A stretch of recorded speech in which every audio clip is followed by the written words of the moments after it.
Chapter 24. Who can be in doubt of what followed? When any two young people take it into their heads to marry, they are pretty sure by perseverance to carry their point, be they ever so poor, or ever so imprudent, or ever so little likely to be necessary to each other's ultimate comfort. This may be bad morality to conclude with, but I believe it to be truth. And if such parties succeed, how should a Captain Wentworth and an Anne Elliot, with the advantage of maturity of mind, consciousness of right, and one independent fortune between them, fail of bearing down every opposition?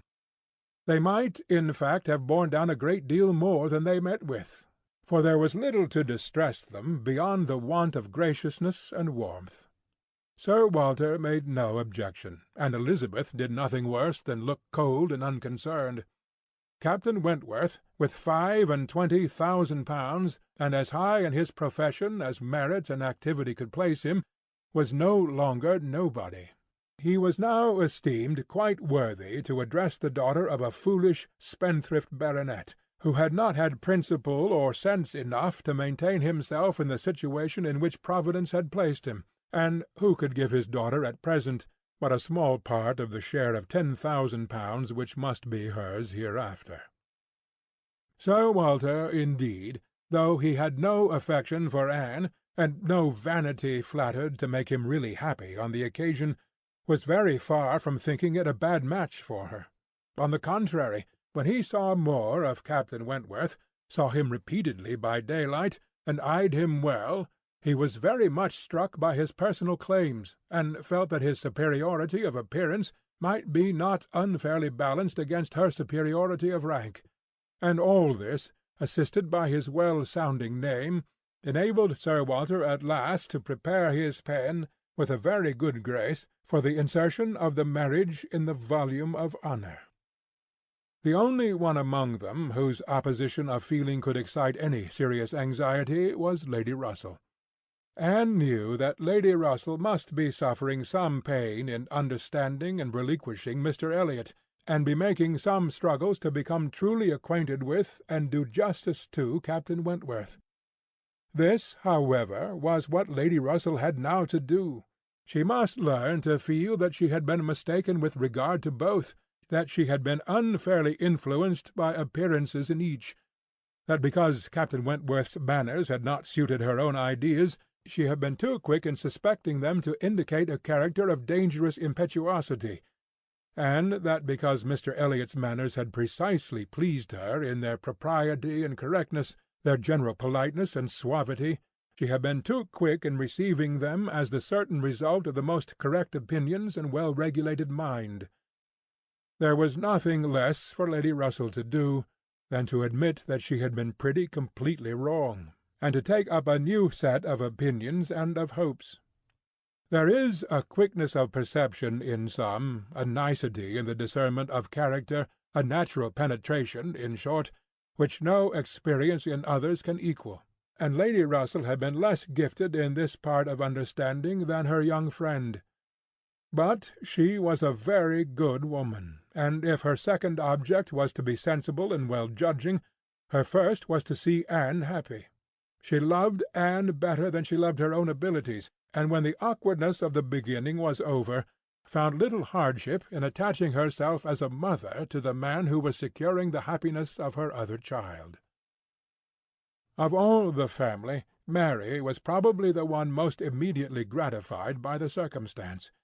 It was creditable to have a sister married, and she might flatter herself with having been greatly instrumental to the connection, by keeping Anne with her in the autumn, and as her own sister must be better than her husband's sisters, it was very agreeable that Captain Wentworth should be a richer man than either Captain Benwick or Charles Hayter. She had something to suffer, perhaps, when they came into contact again, in seeing Anne restored to the rights of seniority, and the mistress of a very pretty landaulet, but she had a future to look forward to of powerful consolation. Anne had no Uppercross Hall before her, no landed estate, no headship of a family, and if they could but keep Captain Wentworth from being a baronet, she would not change situations with Anne. It would be well for the eldest sister if she were equally satisfied with her situation, for a change is not very probable there.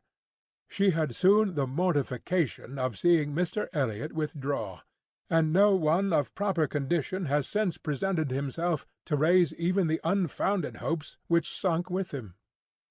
The news of his cousin Anne's engagement burst on Mr. Elliot most unexpectedly. It deranged his best plan of domestic happiness, his best hope of keeping Sir Walter single by the watchfulness which a son-in-law's rights would have given.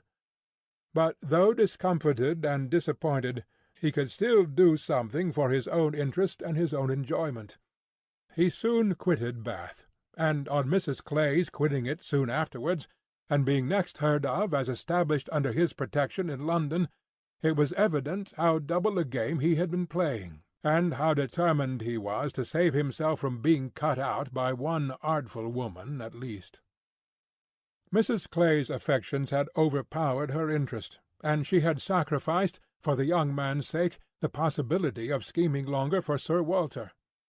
She has abilities, however, as well as affections, and it is now a doubtful point whether his cunning or hers may finally carry the day; whether, after preventing her from being the wife of Sir Walter, he may not be wheedled and caressed at last into making her the wife of Sir William. It cannot be doubted that Sir Walter and Elizabeth were shocked and mortified by the loss of their companion, and the discovery of their deception in her. They had their great cousins, to be sure, to resort to for comfort, but they must long feel that to flatter and follow others, without being flattered and followed in turn, is but a state of half-enjoyment.